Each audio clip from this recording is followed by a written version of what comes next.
Hello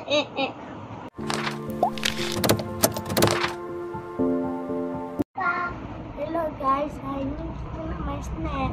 Okay, hari ni kita nak main ni, Snap, main sini, tengok. Ni. Harga dalam RM2 je. Kalau siapa yang tak pernah main, okay, hari ni Abang Wan nak tunjukkan cara macam mana nak main Snap.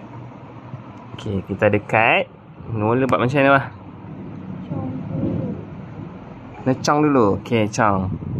Abang kena cakap kuat-kuat tau. Kalau tak dengar. Nanti bawah je dengar. Habis apa? Baca buku?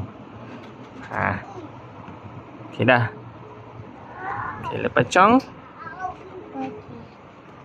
Okay, kita akan bagi seorang satu. Kalau main 2 orang lah. Kalau main 3 orang, kita akan bagi semua lah. Sampai kad tu. Sampai kad tu apa? Habis.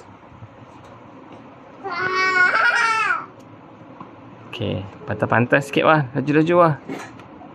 Oh no. Okay, kita bagi kad ni.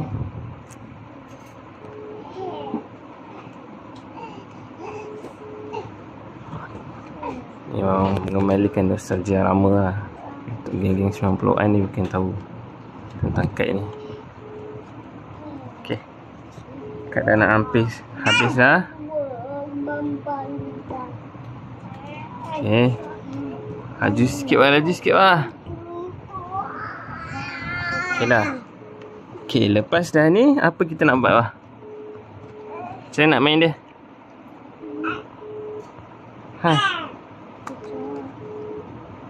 Oh, Abang nak susun dulu. Okay, nak susun.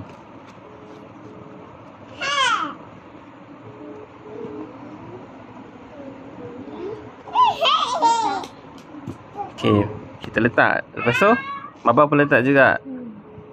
Okay, lepas tu main dia macam mana? Main dia macam mana? Kalau sama, kita cakap Snap. Okay, kalau kad sama, kan kad ni kita letak, kita tak boleh tengok kan? Dan kalau sama, kita kena cakap Snap. Macam tu. Siapa yang cepat, dia akan dapat kad tu lah. Pemain yang paling dapat banyak kad ataupun menghabiskan kad tu, semua yang dia dapat adalah pemenang. Okay, buat jalan. Senang je kau kan. Tapi tak ada tengok kad tau. Jadi siapa paling cepat cakap Snap tu, dia dapat.